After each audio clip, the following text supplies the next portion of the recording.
اور آپ کو اب بھی وہ دن یاد ہے؟ بھول سکتا ہوں کیا؟ اور دونوں ہنس پڑے۔ اسی لمحے جمل کے پرس میں رکھا موبائل فوراً بج اٹھا۔ اس نے سرسری سی نظر اسکرین پر ڈالی۔ اسکرین پر عظیم شاہ کا نام دیکھتے ہی اس کے چہرے کا رنگ اڑ گیا، اس کے ہاتھ بے اختیار کانپ گئے۔ شایان نے فوراً اس کی کیفیت محسوس کر لی۔ سب خیریت ہے؟ جمل نے فوراً فون سائلنٹ کر دیا اور زبردستی مسکرا دی۔ ہاں، شاید رونگ نمبر ہے۔ شایان نے زیادہ سوال نہیں کیا اور کچھ دیر بعد دونوں ایک دوسرے سے رخصت ہوئے۔ جیسے ہی جمل اپنے فلیٹ میں پہنچی، فون دوبارہ بجنے لگا۔ اس بار اس نے کانپتے ہاتھوں سے کال ریسیو کی۔ دوسری طرف سے ایک مانوس مگر سرد آواز سنائی دی۔ آخر کار شہزادی کو میری یاد آ ہی گئی۔ جمل خاموش رہی۔ کیسی ہو؟ یا اب شایان عالم کی دنیا میں اتنی مصروف ہو کہ پرانے وعدے ہی بھول گئی؟ جمل نے دھیمی آواز میں کہا۔ آپ کیا چاہتے ہیں؟ عظیم شاہ ہلکا سا ہنسا۔ یہ سوال مجھے تم سے کرنا چاہیے۔ 6 ماہ پہلے تمہیں کس کام کے لیے لاہور بھیجا تھا، یاد ہے؟ جمل نے نظریں جھکا لیں۔ میں ابھی تک کامیاب نہیں ہو سکی۔ کامیاب نہیں ہوئی؟ عظیم شاہ نے اس کے الفاظ دہراتے ہوئے طنزیہ ہنسی۔ یا پھر کامیاب ہونا ہی نہیں چاہتی؟ جمل نے جلدی سے جواب دیا۔ نہیں، ایسی بات۔ تیز رفتار بس یوں ہی اپنی منزل پر آ کر رکی۔ بریکوں کی آواز کے ساتھ ہی دروازہ کھلا اور مسافر ایک ایک کر کے نیچے اترنے لگے۔ ہر کوئی اپنی منزل کی طرف بڑھنے کی جلدی میں تھا اور انہی مسافروں کے درمیان ایک دبلی پتلی سی لڑکی بھی خاموشی سے بس کی سیڑھیاں اتر کر سڑک پر آ کھڑی ہوئی۔ کندھے پر ایک پرانا سا بیگ، ہاتھ میں چھوٹا سا پرس، چہرے پر سفر کی تھکن اور آنکھوں میں بے شمار سوال لیے، جمل چند لمحے وہیں کھڑی اپنے ارد گرد دیکھتی رہی۔ یہ اس کی زندگی کا پہلا موقع تھا جب اس نے لاہور کی سرزمین پر قدم رکھا تھا۔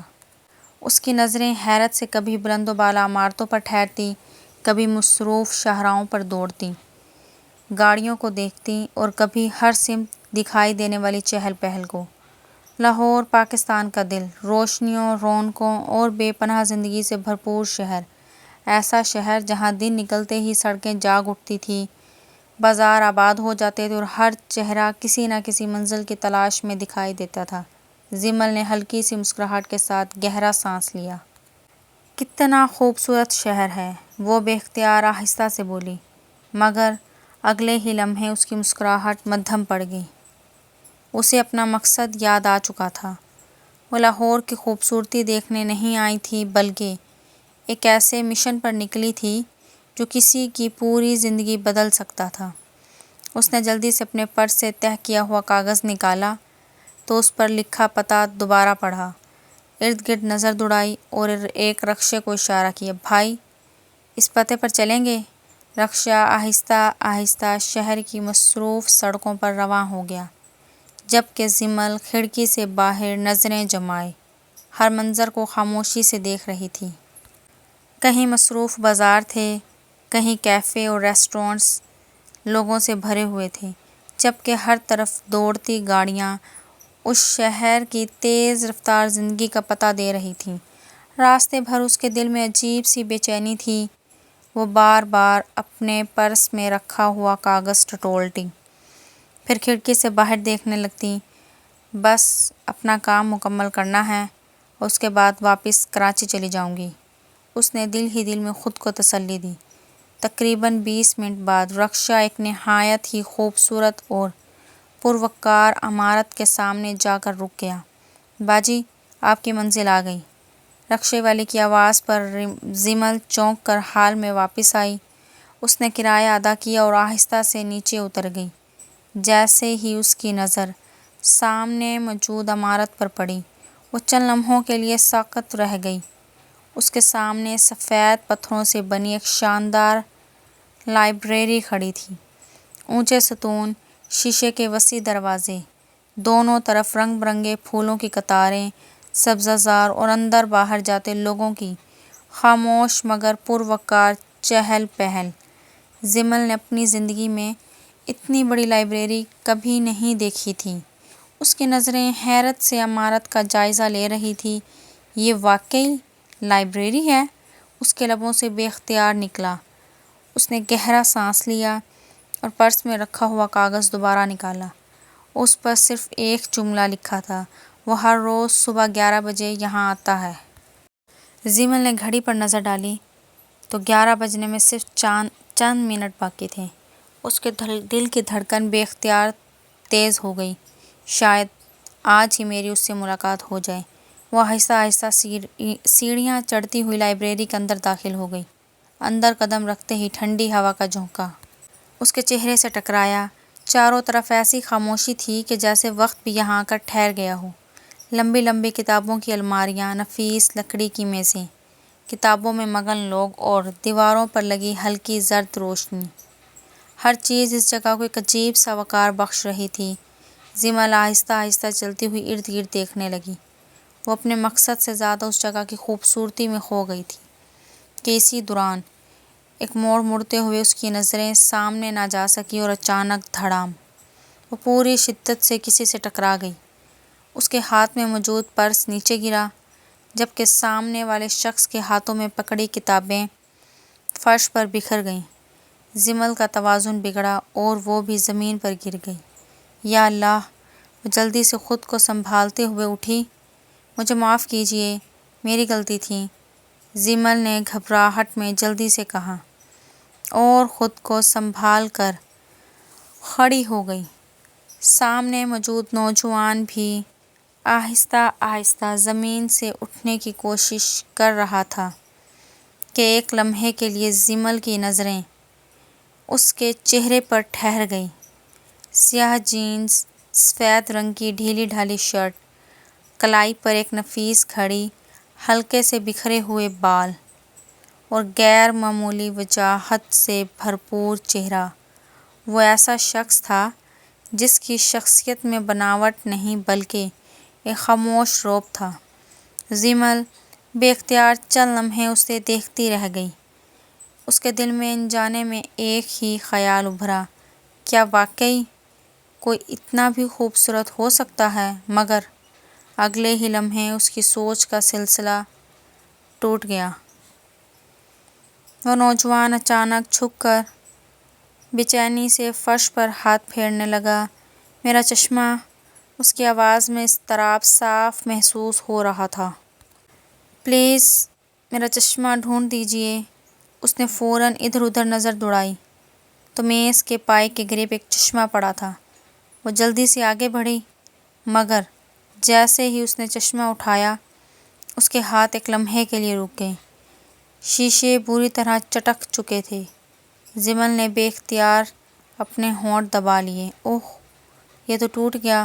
چٹک کی آواز پر اس لڑکے کے کان بھی کھڑے ہوئے۔ یہ کیسی آواز تھی؟ کیا میرا چشمہ؟ اس کی آواز پر زیمل چونکی اور پھر اس نے آہستہ سے کہا، نہیں، کچھ نہیں ہوا۔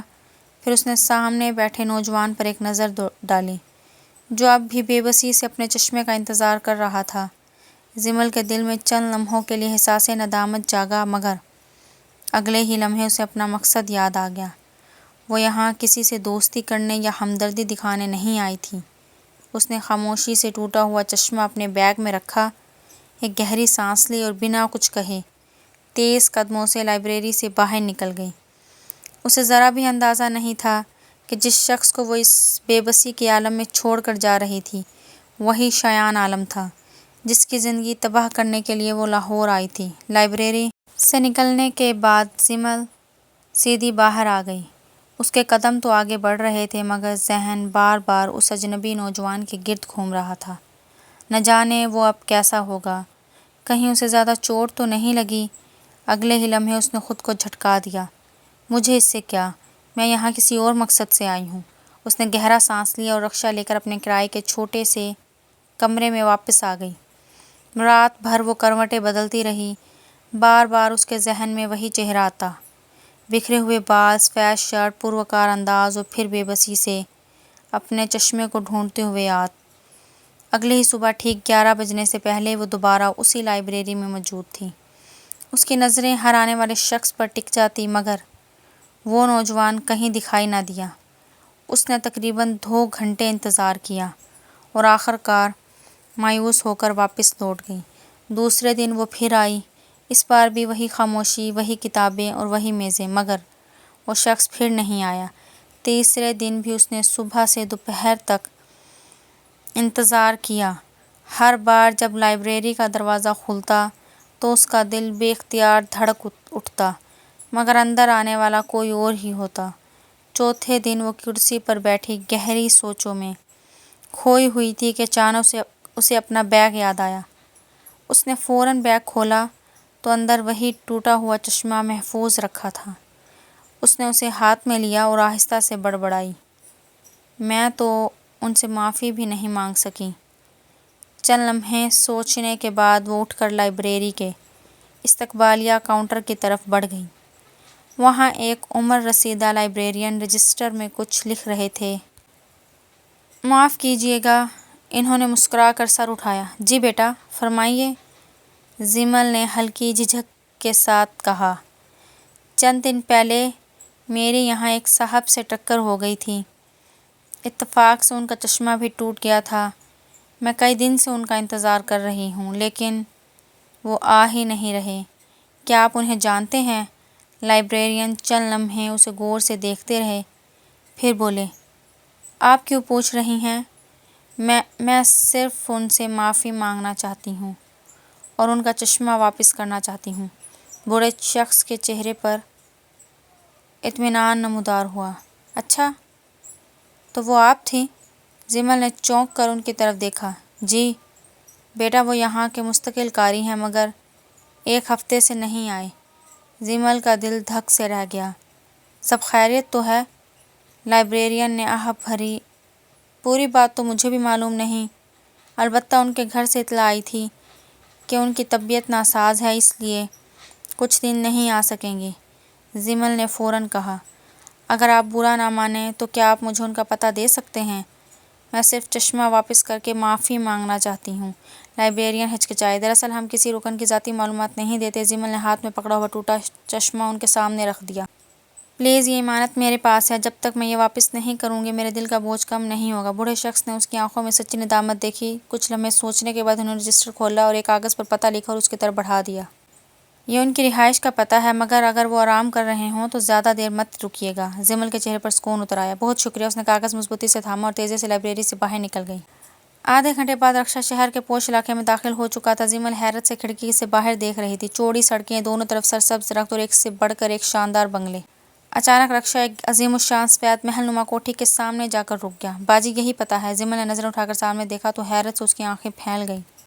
اونچا آہنی گیٹ کے باہر کھڑے مسلح سیکورٹی گارڈ، اندر دور تک پھیلا خوبصورت لان، قطار میں کھڑی مہنگی گاڑیاں اور درمیان میں محل جیسی شاندار عمارت۔ وہ چند لمحوں تک خاموش کھڑی صرف اس منظر کو دیکھتی رہی۔ اس نے اپنی زندگی میں اتنا بڑا گھر پہلے کبھی نہیں دیکھا تھا۔ کیا واقعی وہ یہاں رہتے ہیں؟ اس کے لبوں سے بے اختیار نکلا۔ اسی لمحے گیٹ پر کھڑے ایک گارڈ نے آگے بڑھ کر مؤدبانہ انداز میں پوچھا، جی میڈم، آپ کو کس سے ملنا ہے؟ اسپتال کے سفید و شفاف راہداری میں عجیب سی خاموشی تھی۔ جمیل نے ایک لمحے کے لیے گارڈ کی طرف دیکھا، پھر اپنے ہاتھ میں پکڑے ہوئے چشمے کو مضبوطی سے تھام لیا۔ مجھے شایان صاحب سے ملنا تھا۔ گارڈ نے سوالیہ نظروں سے اسے دیکھا۔ کیا آپ کی ان سے اپائنٹمنٹ ہے؟ جمیل نے نفی میں سر ہلایا۔ نہیں، دراصل میری ان سے چند دن پہلے لائبریری میں ملاقات ہوئی تھی۔ مجھے ان سے ایک ضروری بات کرنی ہے۔ گارڈ کچھ لمحے خاموش رہا، پھر آہستہ سے بولا، مجھے افسوس ہے مگر آپ ان سے اس وقت نہیں مل سکتی۔ جمیل کے چہرے پر مایوسی چھا گئی۔ کیوں؟ کیا وہ گھر پر نہیں ہیں؟ جی نہیں۔ تو وہ کب تک واپس آئیں گے؟ میں انتظار کر لیتی ہوں۔ گارڈ نے ہلکی سی آہ بھری۔ یہ تو ہمیں بھی معلوم نہیں میڈم۔ جمیل کے ماتھے پر بل پڑ گئے۔ کیا مطلب؟ گارڈ نے چند لمحے ادھر ادھر دیکھا، پھر دھیمی آواز میں بولا، صاحب پچھلے 1 ہفتے سے اسپتال ہیں۔ اسپتال؟ جمیل کے منہ سے بے اختیار نکلا۔ اس کے دل کی دھڑکن ایک لمحے کو جیسے رک گئی۔ لیکن کیا ہوا انہیں؟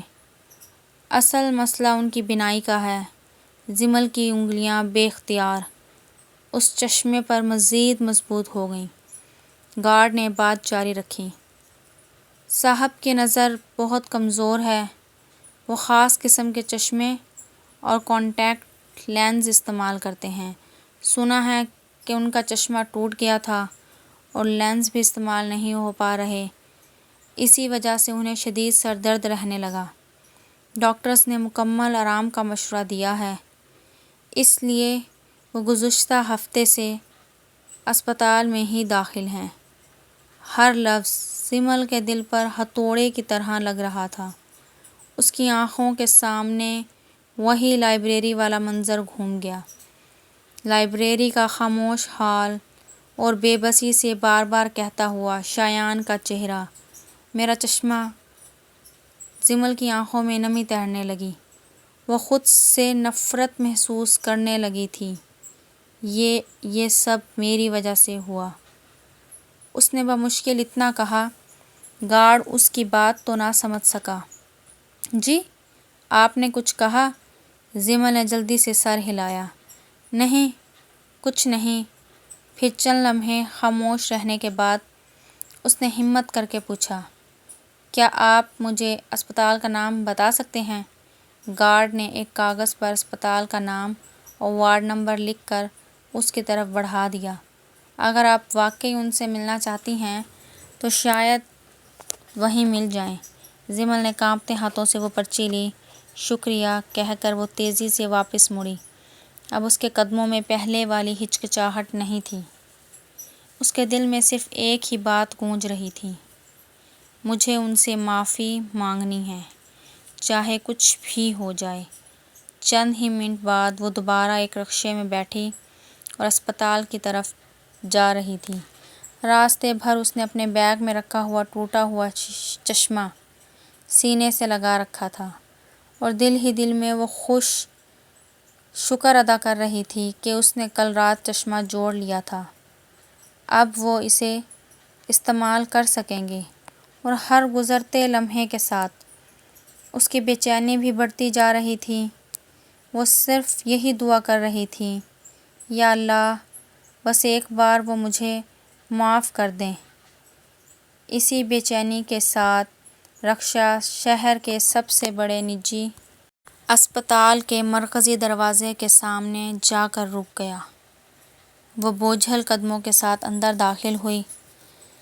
پھر جمل نے ریسیپشن سے شایان کے وارڈ کا نمبر معلوم کیا اور دھڑکتے دل کے ساتھ آہستہ آہستہ کمرے کے قریب پہنچی۔ دروازہ ہلکا سا کھلا تھا۔ اس نے اندر جھانکا۔ کھڑکی کے قریب بیڈ پر وہی نوجوان خاموشی سے نیم دراز تھا۔ اس کی آنکھیں بند تھیں، چہرہ پہلے سے زیادہ تھکا ہوا لگ رہا تھا اور مسلسل سر درد نے اس کی طبیعت نڈھال کر دی تھی۔ جمل کے قدم وہیں رک گئے۔ دل چاہا واپس لوٹ جائے مگر ضمیر نے اجازت نہ دی۔ اس نے آہستہ سے دروازہ کھٹکھٹایا۔ آئیے، اندر سے دھیمی مگر پرسکون آواز آئی۔ جمل نے ہمت جمع کی اور اندر داخل ہو گئی۔ آواز سن کر شایان عالم نے آہستہ سے اپنا رخ اس کی طرف موڑا۔ جی، آپ؟ جمل چند لمحے خاموش کھڑی رہی، پھر کانپتے ہاتھوں سے وہ چشمہ اس کی طرف بڑھاتے ہوئے بولی، مجھے آپ سے معافی مانگنی ہے۔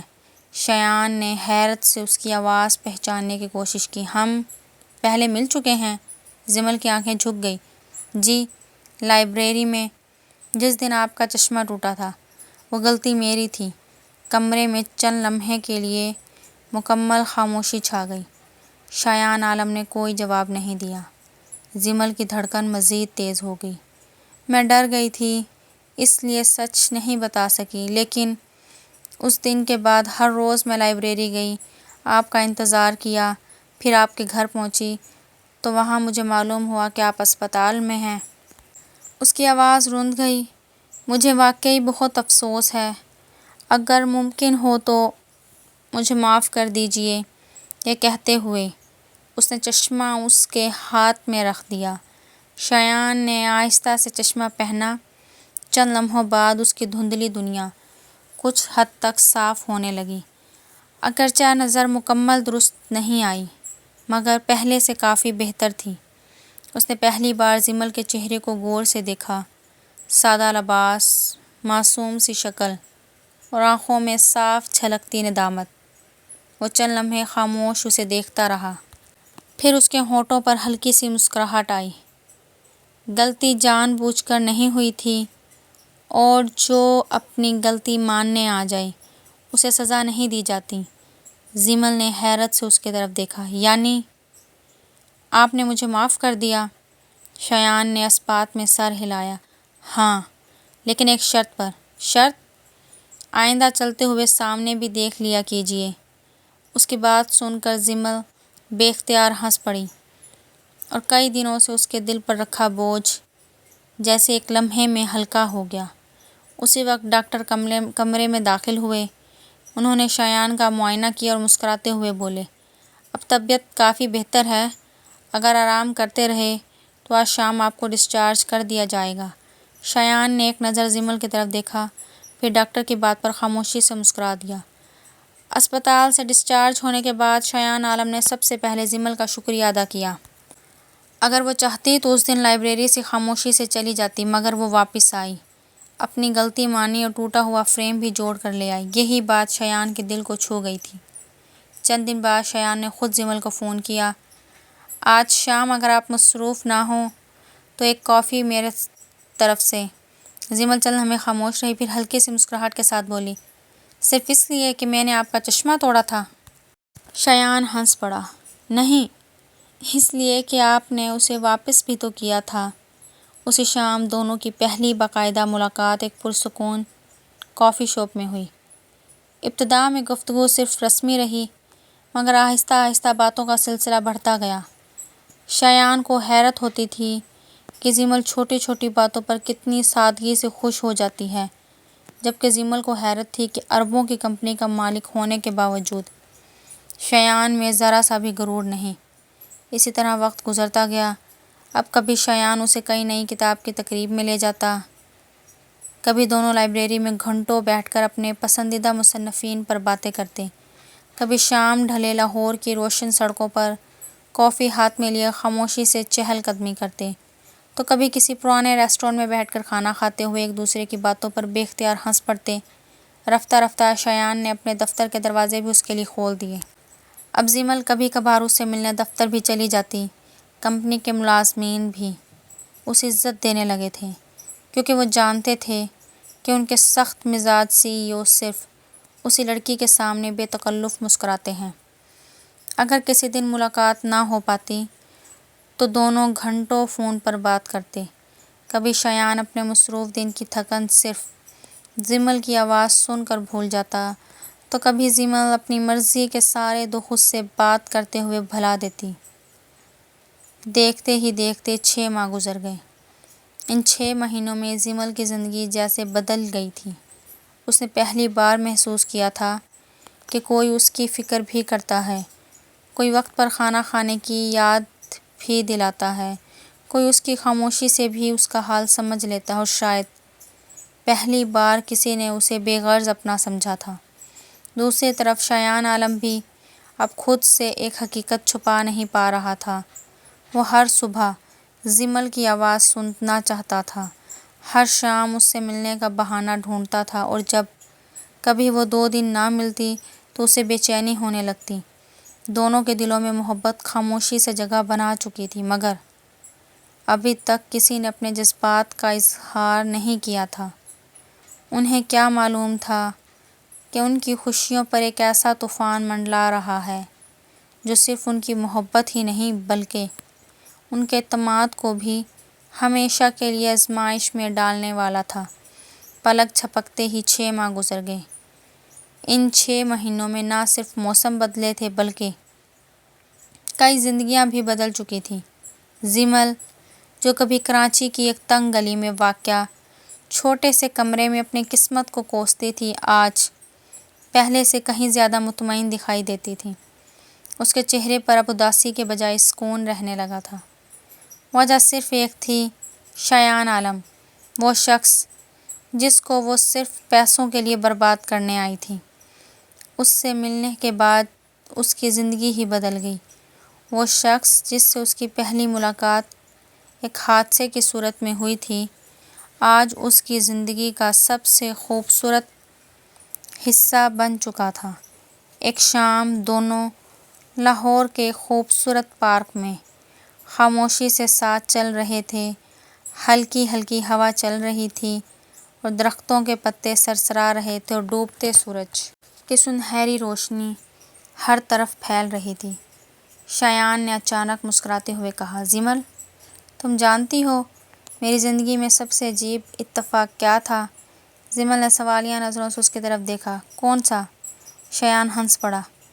"کہ جس لڑکی نے پہلے دن میرا چشمہ توڑا تھا، وہی آج میری زندگی کی سب سے خوبصورت عادت بن گئی ہے۔" زمل کے لبوں پر بے اختیار مسکراہٹ آ گئی۔ "اور آپ کو اب بھی وہ دن یاد ہے؟"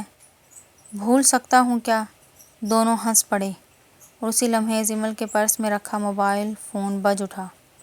اس نے سرسری سی نظر اسکرین پر ڈالی تو اسکرین پر عظیم شاہ کا نام دیکھتے ہی اس کے چہرے کا رنگ اڑ گیا۔ اس کے ہاتھ بے اختیار کانپ گئے۔ شایان نے فوراً اس کی کیفیت محسوس کر لی۔ "سب خیریت ہے؟" زمل نے فوراً فون سائلنٹ کر دیا اور زبردستی مسکرا دی۔ "ہاں، شاید رانگ نمبر ہے۔" شایان نے زیادہ سوال نہیں کیا اور کچھ دیر بعد دونوں ایک دوسرے سے رخصت ہو گئے۔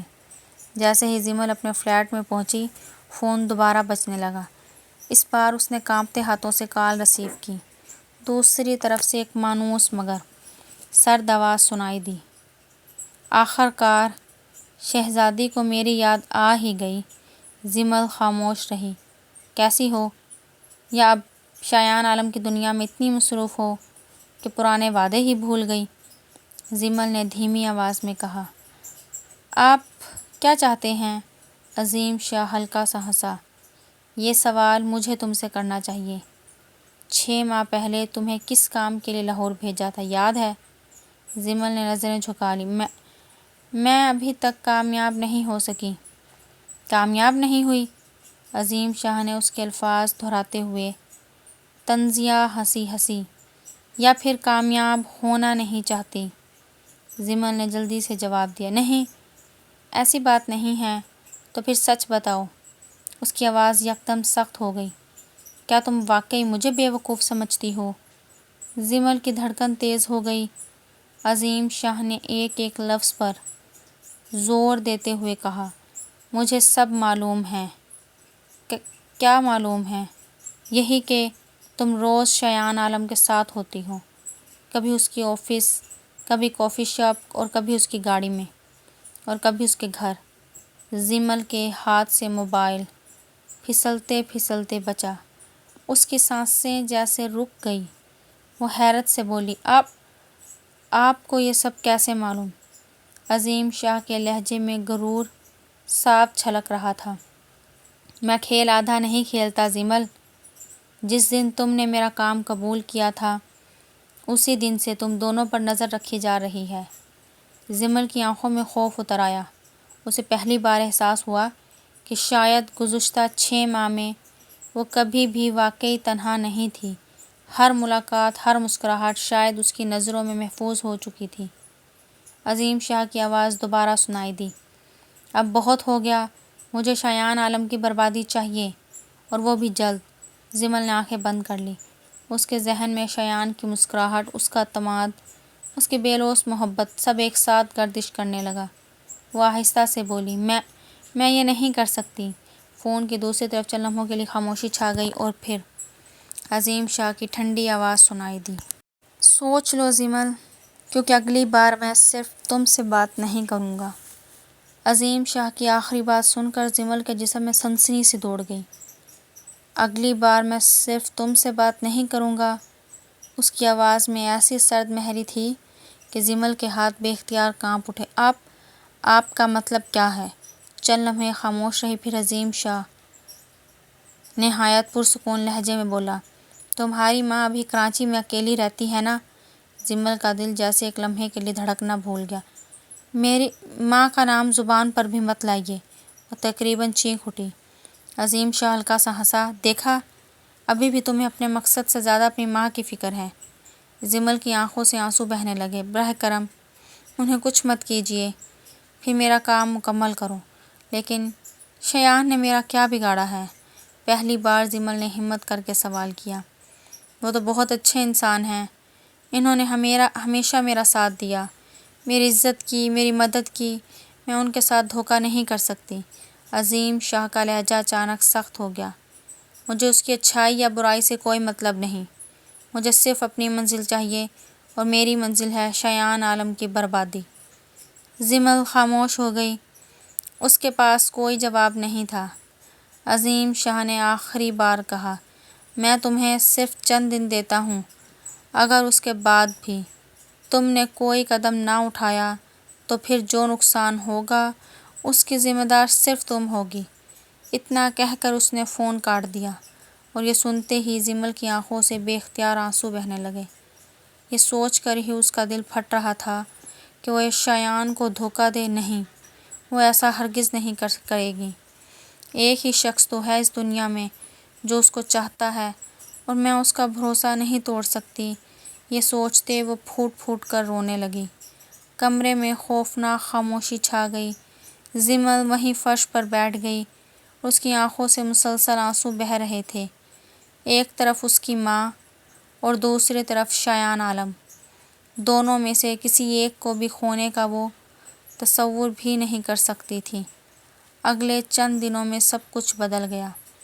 زمل نے خود کو شایان سے دور کرنا شروع کر دیا۔ وہ اس کی کالیں دیکھتی ضرور تھی مگر ریسیو نہ کرتی، اس کے پیغامات پڑھتی مگر جواب نہیں دیتی۔ اگر کبھی جواب دیتی بھی تو صرف ایک جملہ، میں مصروف ہوں، بعد میں بات کرتی ہوں۔ شایان پہلے تو یہی سمجھتا رہا کہ شاید وہ کسی کام میں مصروف ہے، مگر جب یہی سلسلہ کئی دن تک جاری رہا تو اس کی بے چینی بڑھنے لگی۔ ایک شام اس نے مسلسل 3 بار فون کیا۔ چوتھی بار زمل نے مجبوراً کال اٹھا لی۔